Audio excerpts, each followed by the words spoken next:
Siamo con il dottor Claudio Lombardo, responsabile di Mare Amico ad Agrigento e provincia. Un consuntivo da un punto di vista ambientale di questo Ferragosto. Com'è andata? È andata tutto sommato bene, grazie alla responsabilità dei nostri giovani che hanno recepito l'appello del questore e del prefetto a non fare tende, a cambiare le abitudini solite dei ferragostane degli scorsi anni. È andata bene, poche tende, soprattutto ne abbiamo trovate nella zona di Cannatello, però il viale del Nettuno è rimasto sgombro.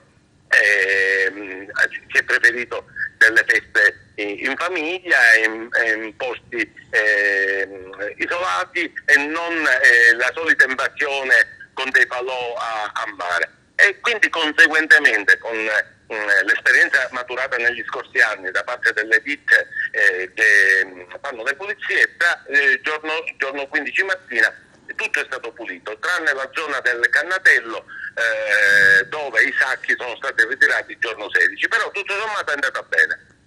Le criticità maggiori?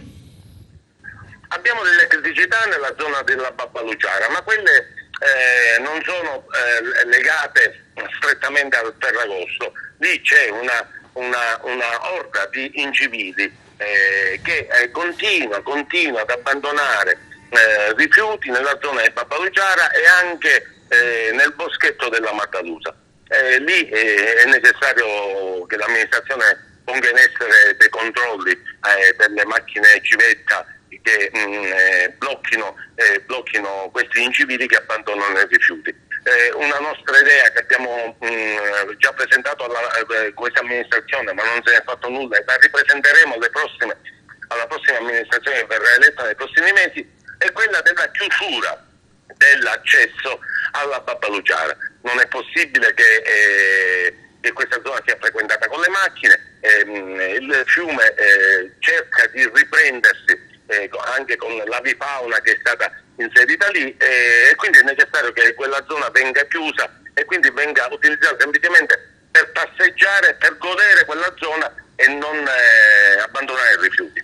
Una settimana fa un po' di paura al caos per la frana di un costone?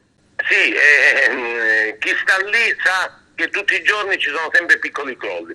Quello della scorsa settimana è stato un poco più grosso, è venuta giù un pezzo della collina, per fortuna non c'era nessuno lì sotto perché è oggettivamente pericoloso, come del resto anche Zingarello e Brasi.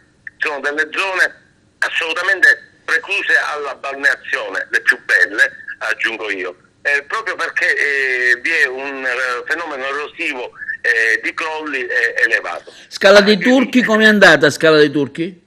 Scala dei Turchi purtroppo continuiamo ad assistere all'invasione dei turisti che in barba al divieto continuano ad entrare. Il servizio di vigilanza viene fatto nelle ore di punta, però è assolutamente insufficiente. Abbiamo notato, abbiamo le prove testimoniali, c'è anche una webcam che lo possono controllare un po' tutti. Succede che dalle 13 alle 15 e dopo le 19 la Scala dei Turchi viene invasa dei turisti in assenza dei controlli. Purtroppo lì la situazione va male, alla Scala dei Turchi si rischia seriamente che qualcuno si faccia male.